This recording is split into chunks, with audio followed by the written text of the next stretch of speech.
Ngayon ay pupunta ako sa PSME meeting. Gaganapin yung meeting sa Yokohama.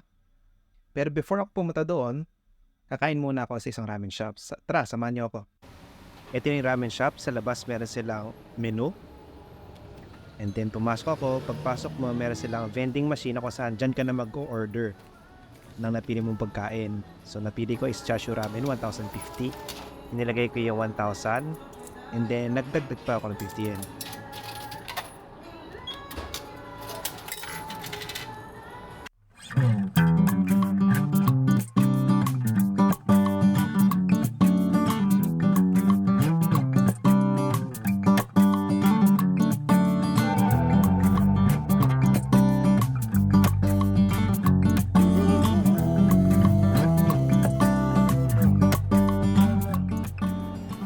Sarap ng ramen. Ang ibig sabihin nga pala ng PSME ay Philippine Society of Mechanical Engineers. Every month, meron kaming meeting ng mga officer.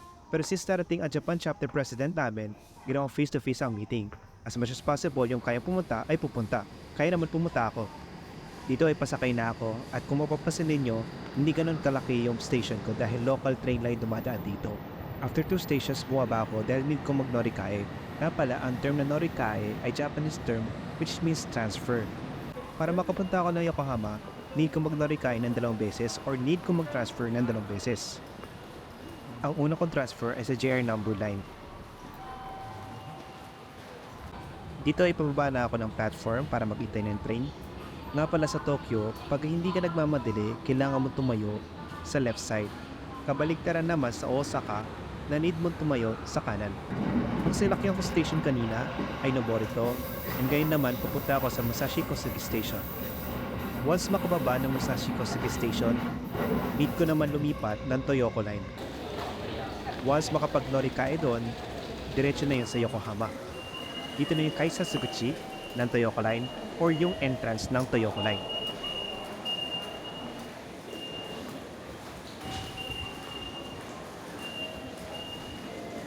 Ito na, kabababa ko lang ng Yokohama Station. Dito tinap ko lang IC card ko sa Kaisa Suguchi. From station, need ko pa maglakad ng almost 12 minutes. Makikita niyo sa signboard na yung sinakyan ko ay yung Toyoko Line, pero same sila ng platform ng Minato Mirai Line.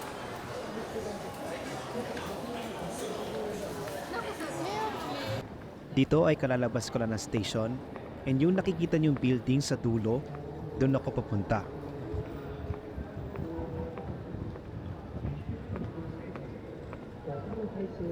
Kung mapapansin ninyo, yung suot ng mga taong nakakasalubong ko ay hindi sila naka-jacket dahil summer pa sa Japan.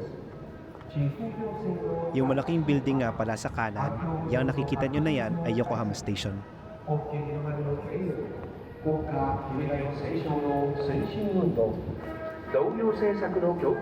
Second time ko palang nakapunta dito sa building na pagmimitingan namin, kaya chinecheck ko pa sa phone ko yung map.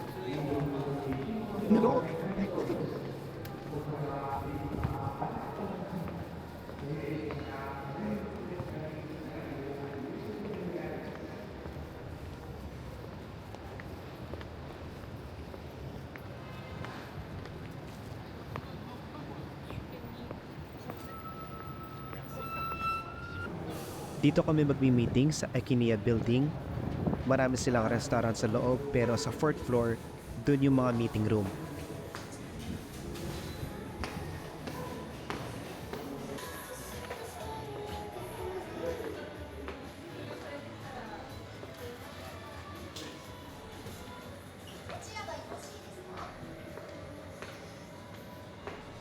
Sa dulo ay may natanaw akong masarap na pagkain, kaya sisilipin ko muna.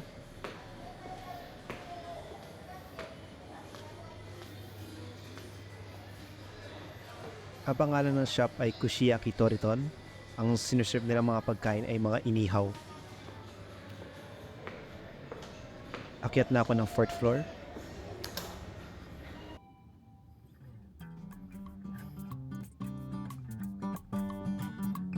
So nandito tayo ngayon. Pupunta tayo sa 4B, sa B area.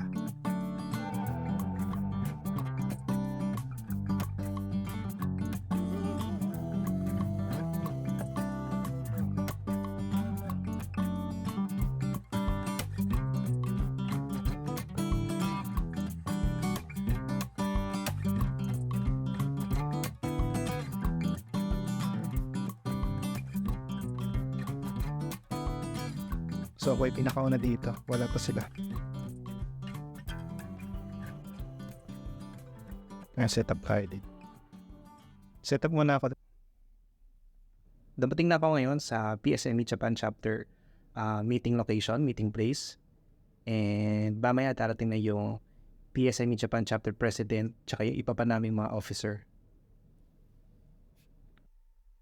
Dito dumating yung mga kasama ko. Diniscuss lang namin yung magiging plano for the next month para sa PSME Japan chapter.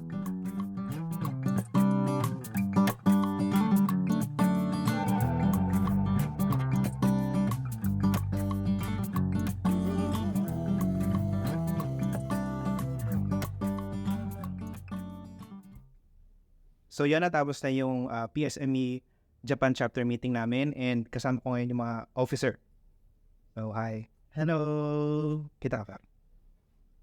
Ito yung chapter president namin. My name is RD Banyega.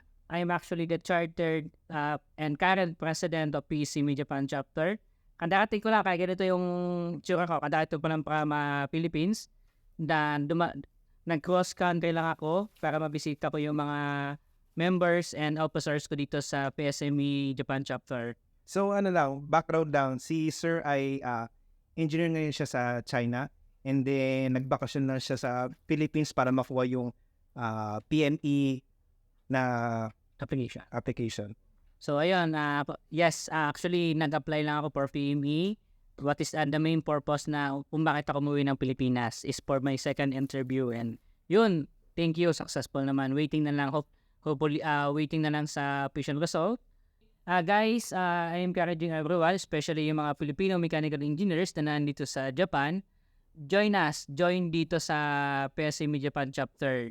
Madaming matutunan, of course, one of the objective kung bakit kami nagtayo nitong PSME Japan chapter is to imagine na lang, madami tayong mechanical engineer dito pero hindi tayo nagkakakilala, hindi tayo magkakilala.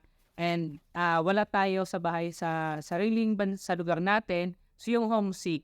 So we are here not only for the professional development but also to have a second home.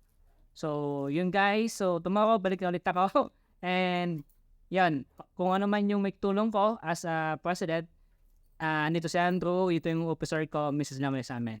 Yan sir, salamat. Saka good luck sa trip niyo papunta sa... Thank you.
Ang init.